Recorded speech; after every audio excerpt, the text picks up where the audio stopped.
দলিলে এটা লেখা হলো না কেন? কোন উকিলবাবু বলে দিয়েছে এসব জিনিসগুলো লিখতে হবে, নাহলে দলিল রেজিস্ট্রি হবে না? এরকম কথাবার্তা রেজিস্ট্রারদের থেকে আপনারা প্রায়শই শুনে থাকেন। তা আপনারা নিশ্চয়ই এর আগের ভিডিওর সঙ্গে এইটা কিছুটা রিলেট করতে পারছেন। এর আগের ভিডিওতে আমরা বলেছিলাম যে যেই দলিলগুলো কিছু সমস্যা, লিগালি কোনো সমস্যা থেকে থাকে, কিছু কিছু ক্ষেত্রে রেজিস্ট্রার সেটাকে রিফিউজ করতেই পারে। তবে সেইটা আপনার টাইটেলকে চ্যালেঞ্জ করে নয়, কখনোই নয়। এইটাও রেজিস্ট্রেশন অ্যাক্টেরই প্রভিশন যে আপনার টাইটেলকে চ্যালেঞ্জ করে কোনো রেজিস্ট্রার আপনার দলিল রিফিউজ করতে পারে না। যে আপনার টাইটেল নেই, দলিল হবে না, এটা লিখুন নাহলে দলিল হবে না, এই সমস্ত বলতে পারে না। আর যদি হবে নাই বলতে হয় তাহলে কিন্তু সেটাকেও বুক ভলিউম, পেজ নাম্বার এইগুলো ফেলে বুক 2তে কিন্তু সেই রিফিউজালের রিজনটা দিয়ে রিফিউজ করতে হবে। This is the proper procedure. আর রিফিউজালের পরে আপনি 30 দিনের মধ্যে সিভিল কোর্টে মকদ্দমা করতে পারেন ইফ ইউ ফিল এগ্রিভড। যদি আপনার মনে হয় যে এই রিফিউজালের যে কারণ দিয়েছে রেজিস্ট্রার সাহেব সেটা সঠিক নয়, তাহলে আপনি সিভিল কোর্টে মকদ্দমা করতে পারেন 30 দিনের মধ্যে, within 30 days from the date of such refusal. সুতরাং আমরা এইটুকু কনফার্ম হতে পারলাম যে কোনোভাবেই দলিল রেজিস্ট্রি হবে না, এই কথাটা কিন্তু আমরা কোনো দিন বলতে পারি না। তা আজকে আমাদের আলোচনার মূল বিষয়বস্তু হচ্ছে এইটাই। আজকে শুধুমাত্র এইটুকু নিয়ে আলোচনা করব, কারণ আজকে এই নিয়ে আলোচনা করার মুদ্রা কারণ হচ্ছে গভর্নমেন্ট অফ ওয়েস্ট বেঙ্গল থেকে হালে 30/12/2020 তারিখে একটা সার্কুলার জারি হয়েছে। সার্কুলারের সাবজেক্ট হচ্ছে circulation of circular number 1 of 2004। এই সার্কুলারের লাস্ট লাইনটা আগে পড়ি। This is to recirculate the said circular number 1 of 2004 for strict compliance of all concerned। আগে আমাদের এই নামটা দেখে নিন, একটুখানি ওটা ভুলে গেলাম, একটু নামটা দেখে নিন, তারপরে আমরা আসছি। তা সুতরাং এইটা একটু পরে আমরা 2 সেকেন্ড পরে ফিরছি।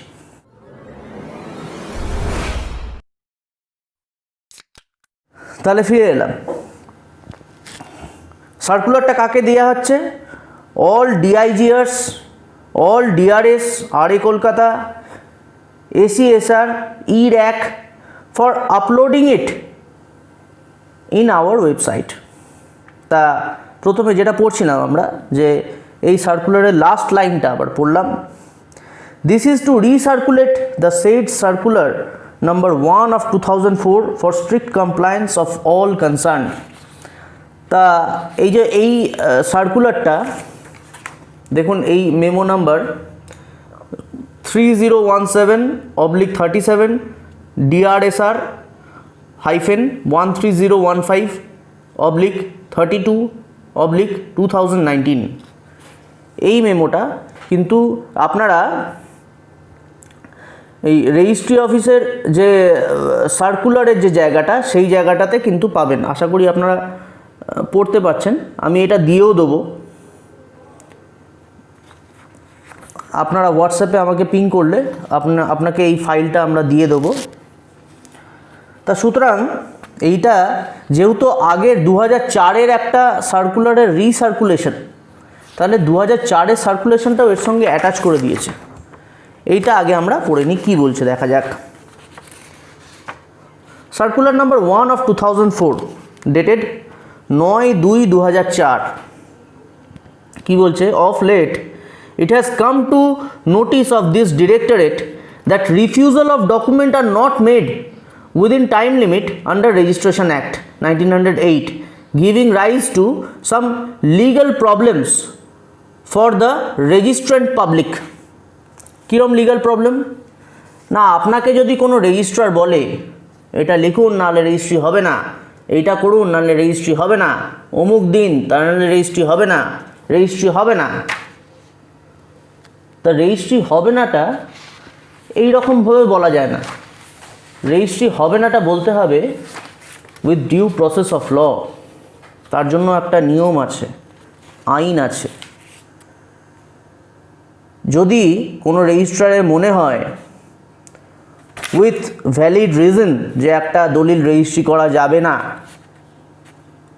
সেটাকে বুক 2-তে রেজিস্টার করতে হবে। মানে রেজিস্টার আমি যদি নাও করি, সেইগুলো রেজিস্টার করার জন্য একটা বুক আছে। বুক 1, 2, 3, 4, 5 আগের দিন আমরা দেখিয়েছিলাম। যদি না দেখে থাকেন আগের ভিডিওটা আপনি দেখে নিন রেজিস্ট্রেশনের ওপরে। তা বুক 2-তে কিন্তু এই রিফিউজালগুলো ফেলতে হবে রেজিস্ট্রারকে। এবং এই কেন হলো না রেজিস্ট্রি, কেন করতে পারলো না, সেটার কারণটাও কিন্তু দিতে হবে। এবং আপনার কাছে রাইট থাকছে, সেই কারণটা যদি আপনাদের কাছে স্যাটিসফ্যাক্টরি না হয় তাহলে আপনারা সিভিল মোকদ্দমা করতে পারছেন। কিন্তু যদি বলে দেয় যে রেজিস্ট্রি নেবো না বলে ফেলে দিল, তাহলে কিন্তু আপনি কিছুই করতে পারছেন না। আপনি প্রমাণ করতে পারবেন না যে আপনি একটা ডকুমেন্ট রেজিস্টার করার জন্য আপনি রেজিস্ট্রারের কাছে প্রেজেন্ট করেছিলেন, এইটা আপনার প্রমাণ করার জায়গা থাকছে না। তা সুতরাং এই প্রবলেমগুলো রেজিস্ট্রান্ট পাবলিককে ফেস করতে হচ্ছে। তা এই প্রবলেমটা প্রথমে বলল সার্কুলার নাম্বার 1 of 2004 পড়ছি। Accordingly all registering officers are directed to take care of refusal cases so that the refusal of any such document are made recording order of refusal in book 2 with reasons thereof save and except cases of which proceeding are initiated either under section 36 or section 38 of the act read with rule 52 of the registration rules on expiry of the statutory period for making orders of refusal. তা আপনাদের নিশ্চয়ই মনে হচ্ছে যে এই প্রভিশনগুলো যেগুলো বলে গেলাম সেকশন 36, সেকশন 36, 38, 52, এই জিনিসগুলোতে রেজিস্ট্রেশন অ্যাক্টের কী আসছে সেগুলো একটু মিস করে যাচ্ছি। তা সেইগুলো আমি আপনাকে একটু ছোট করে বলে রাখি। সেকশন 32-তে যেই জিনিসটা বলছে যে persons to present document for registration, তাহলে যেই পার্সনরা প্রেজেন্ট থাকবে না, যেই পার্সনরা প্রেজেন্ট থাকতে হবে রেজিস্ট্রি করার জন্য, এই জিনিসটা একটা জেনারেল প্রভিশন বলে দিচ্ছে, যেটা আমরা আগের ভিডিওতে আপনাদেরকে বলেছিলাম। For presenting a deed you have to present or you have to register the document through commission. তা এইগুলো ছাড়া যদি একজন লোক যদি না আসে, ইচ্ছা করে যদি না আসে, তাহলে তাদেরকে কি করতে পারে না, রেজিস্ট্রার তিনি কোর্টের মাধ্যমে বা অন্য অফিসারের মাধ্যমে, যাকে স্টেট গভর্নমেন্ট নিয়োগ করেছে, তার মাধ্যমে কিন্তু সেই লোকটাকে সামন করতে পারে, তলব করতে পারে আসার জন্য, এসে রেজিস্ট্রি করার জন্য। সেকশন 38-এ যে জিনিসটা বলেছে যে persons exempt from appearance at registration office, মানে কিছু পার্সনস এমন আছে যাদের না আসলেও কিন্তু রেজিস্ট্রিটা হয়ে যাবে। যারা জেলে আছে ধরুন, বা কোনো তারা লিগ্যাল ওয়েতে তারা আসতে বাধ্য নয়। কিছু অফিসিয়াল ক্যাটাগরি আছে যেখানে তাদেরকে এক্সেম্পট করা হয়েছে, সেই প্রভিশনগুলো কিন্তু সেকশন 38-এ বলেছে। এবং আমরা যেই জিনিসটা আজকে দেখছি যে এইখানে section 52 duties of the registering officer when document presented, তার কিছু ডিউটি আছে যে জিনিসগুলো করা, যেটা হচ্ছে হাতের টিপছাপ নেওয়া, ছবি তোলা, এবং সেটার একটা ডকুমেন্ট, যার ছবি উঠলো, যার হাতের টিপছাপ নিল, তার একটা রিসিট তাকে প্রদান করা, এবং সেই রিসিটগুলো কিন্তু রেজিস্ট্রি প্রত্যেকটা দলিলের সঙ্গে কিন্তু অ্যাটাচ করা থাকে। সেটা আপনারা সার্টিফাইড কপি তুললে বুঝতে পারবেন, বা অরিজিনাল দলিল যদি আপনাদের কাছে থাকে তাহলে আপনারা লক্ষ্য করে দেখতে পারেন। তা এইটা তো গেল। এইবার এরপরে কি বলছে, on expiry of the statutory period for making orders. হ্যাঁ, এইবার বলছে যে all the registering officer are advised to comply with the provisions of this act, and deputy inspector general of registrations and district registrars are also requested to check and verify the irregularities, if any, and report any such irregularities to Directorate for action against the delinquent. তাহলে মোদ্দা কথা যে জিনিসটা বলছে, যে যেটা একটা registry অফিসের অফিশিয়াল আওয়ার,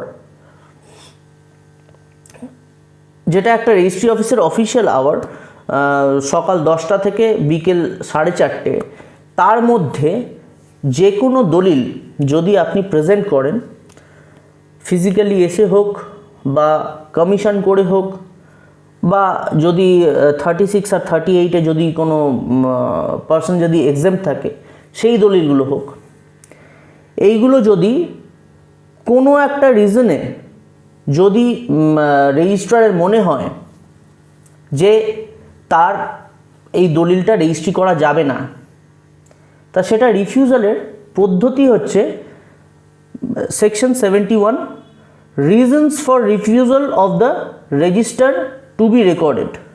কী বলছে সেকশন 71টা খুব ইম্পর্ট্যান্ট, এখানে আমরা যেটা পড়ছি যে every sub register refusing to register a document except on the ground that the property to which it relates is not situate within his sub-district. তার মানে কি? তার মানে তার জুরিসডিকশনে যেই প্রপার্টিটা পড়ছে শুধুমাত্র সেই জমিগুলোর রেজিস্ট্রি অফিসে রেজিস্টার হবে। তার জুরিসডিকশনের বাইরে যদি কোনো প্রপার্টি হয় তাহলে কিন্তু সে রিফিউজ করতে পারে, শুধুমাত্র এই কারণে সে রিফিউজ করতে পারে।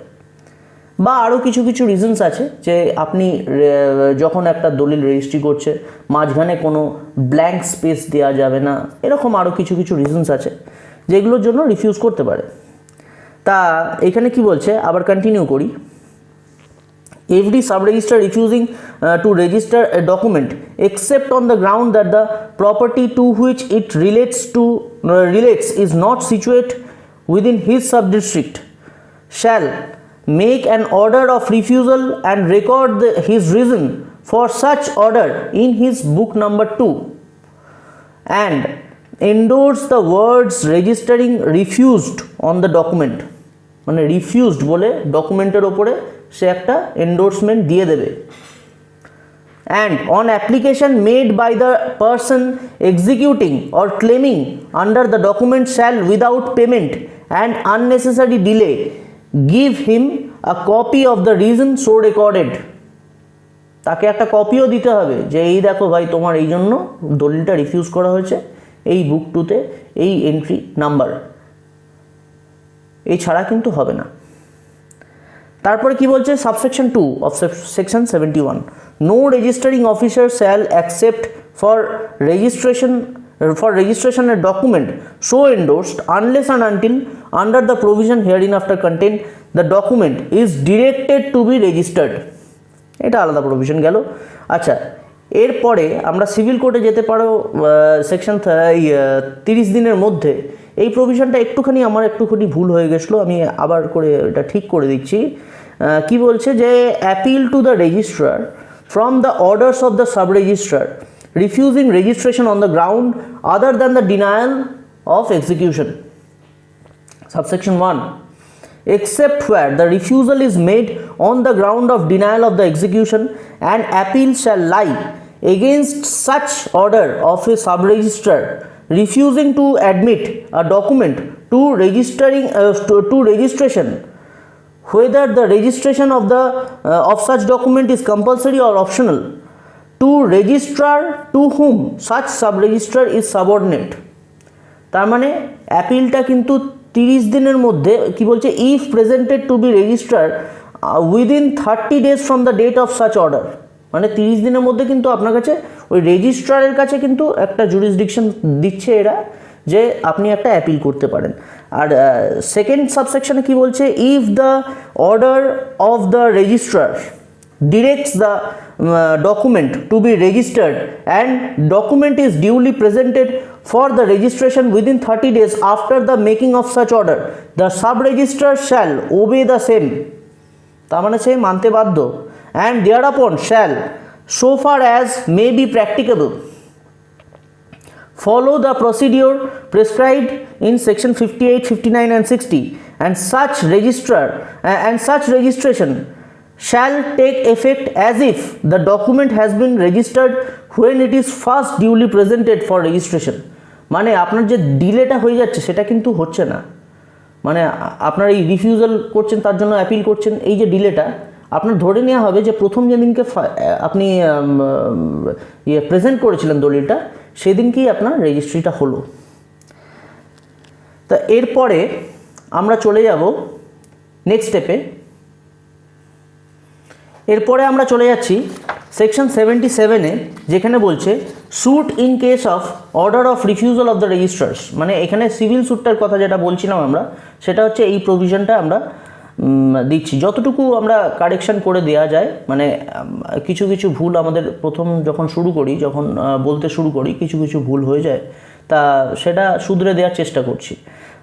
কি বলছে, where the registrar refuses to order the document to be registered under 72 or 76, any person claiming under the document or his representative, assigned or agent may within 30 days after making the order of the refusal institute a civil suit within the local jurisdiction of the original local limits of the original jurisdiction is situate the office in which the document is sought to be registered।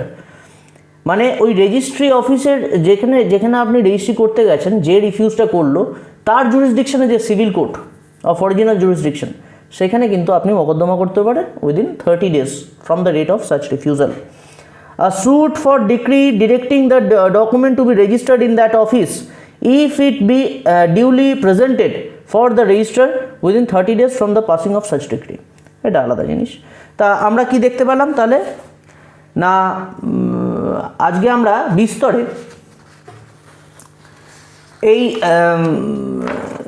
যে refusal two register a document, এইটার আইনটা আজকে আমরা সম্মুখে জানলাম। এবং আমরা circular number 1 of 2004, এটা ভালো সার্কুলার, একটা গুড ইনিশিয়েটিভ, এবং সেটাকে রিসার্কুলেট করলো এই ডিসেম্বর মাসে লাস্ট দিনে 30/12/2020। সেখানে কি বললো, লাস্ট লাইনটা তো আমরা আগে পড়েছিলাম এবং সার্কুলার নাম্বার 1 অফ 2004টা পড়লাম।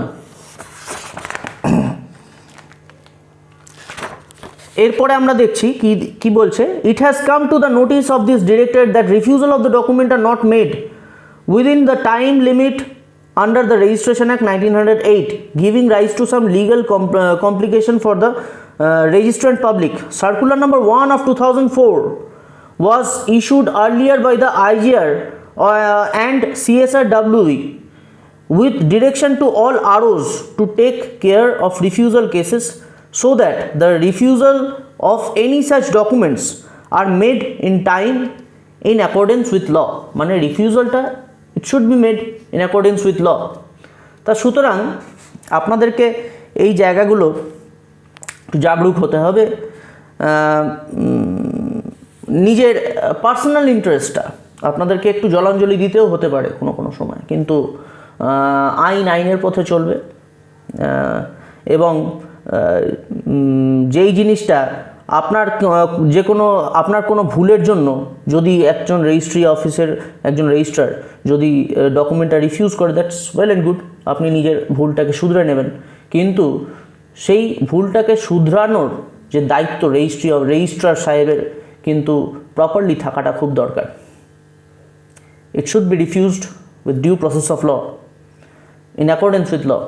তা আজকে আপনাদের যদি আমার এই ভিডিওটা যদি ভালো লাগে তাহলে আপনারা লাইক শেয়ার করুন, সাবস্ক্রাইব করুন আমার চ্যানেলটা। ভিডিওটা পুরোটা দেখুন, যেই কথাগুলো আমি প্রতিটা ভিডিওতে বলে থাকি, এবং শেষ পর্যন্ত যেটা আমি বলি। পিস।